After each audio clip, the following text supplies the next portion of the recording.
furnishes a good illustration. This is our wheel. Notice it's a circle like the earth. Let the hub represent the focus. The hub would be God, and the spokes radiating lines from that focus. And then we have spokes radiating all the way out. Along these lines may be supposed to be located mines in different stages of elevation as they are nearer or more remote from the center. There's different mines, and some are located See his closer diagram, to huh? source than others. The further an individual is from the grand focus, the more intermediate links or mines of thought or impression must pass through to reach him, and the more mines of thought flows through, the more imperfect and less reliable is the impression it makes upon the terminal mind. Whoa!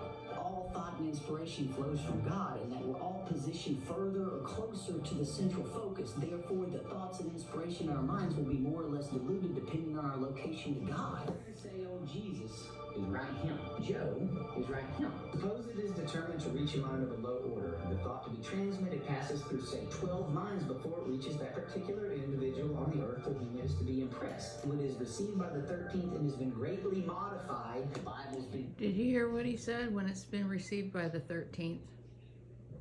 So my son was telling me about this guy named Joe Felz. And so I was sitting here this morning having tea, and Nick from Sobering Stories did a show on Joe. And so I was just listening to some of the stuff, and this is a book that was written by a Mason in the 1800s, and his last name was Anderson. So I'm curious if this could be the Anderson that is from the program, the Anderson group that Jessica Morocco talks about, that's part of these shadow government groups that have off-world programs, and one of them is called Anderson, which is really interesting that this Mason's last name is Anderson. So he's talking about it being a wheel, and he's talking about this book. In this book is showing this diagram that the center is source, like we've talked about. Mother Earth talks about our reality being like spokes in a wheel, like a wheel with an inner and an outer, and that we have to move this wheel along, and this is what the 13th archetype is all about.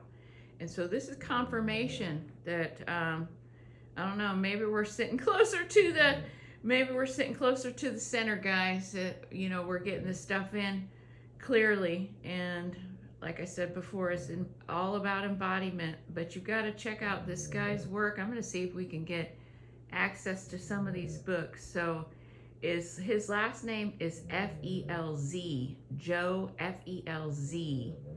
And it's interesting because his story sounds a lot like Jason at Archaic. Spent a lot of time in prison, and I think that this is coding. When you have 13th archetypal people that are coming in and they're rocking the boat, they track you before you come. They track you before you come so they can keep you from doing what you got to do. And a lot of these people have spent their entire life practically in and out of institutions and for freak things, so that most people would get very limited amount of time for. I kid you not. I have a situation like this in my very own family. Changed. It's been modified. Why? Because the thought flowing from God that went to Jesus was then passed through a number of men before it got to you. He's explaining what we know. The Bible has been altered, and you're receiving polluted and diluted information. Mind is constantly affecting mind, and higher always controlling the lower. This is a universal law. He's got the physics and physiology of spiritualism.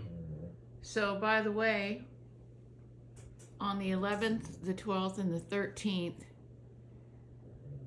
I had astral experiences where I was at the moon, that we were working on the moon, and we were, I don't want to say dismantling, because we weren't taking anything apart. We were either uninstalling or unhooking. I'm still trying to get the right word for it, but what we were doing was we were powering off technology that's been running on the moon. And the reason that this was done was because we've kind of taken a step up and graduated. We've merged a bunch of timelines down into just 2 timelines.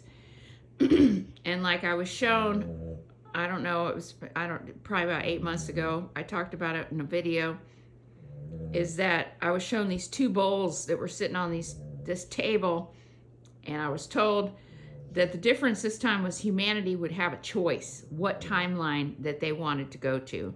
And this is about embodiment.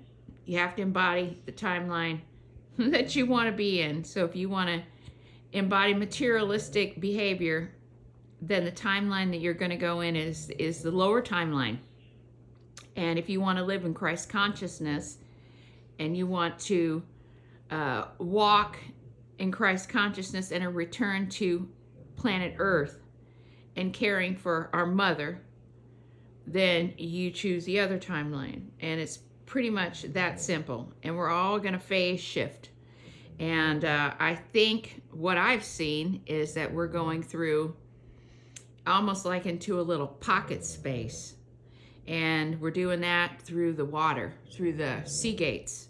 And I've been taking massive amounts of people down to big lakes in astral and teaching them how to phase shift. So whatever that means. But we were taking this technology, we were turning this technology off that has been running on the moon, because we are expanding our consciousness on Earth and we do not require this anymore.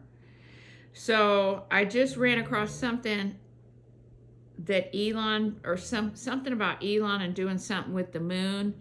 And I've got to do some research on that and see what they're talking about and what day this supposedly happened on. And if there was anything that happened with the moon on the 11th, the 12th, and the 13th, you know, that's been in the news. So if you guys have heard anything, just would you drop it in the comments? I've been working on the homestead over at my parents' house. I still got to post it on the 13th archetype, but most of them came up as shorts. So the past week I've installed an entire homestead at my childhood home, and today I have to go over and plant out the rest of the seed. And so I got a lot of things to harvest in my garden today. Today's going to be my first really big harvest. I've been having like bowl harvest, like, you know, like one big bowl full of assorted things, but today it's probably going to be a 5-gallon bucket. So I mean, the garden's doing great, and we're going to sit down this morning and have a live. So I hope to catch you in a couple hours, and I'd love to hear your comments on this and about what do you know and what have you experienced in your astral space that has to do with the moon, because something did happen. So with that, when you come and find me, I'll be here, because we're living the past, present, and the future all at the same time. And if you're not subbed to Nick's channel on Sobering Stories, check it out. He's a great kid, and I love what he does. So with that, I'll catch you on the next one, guys.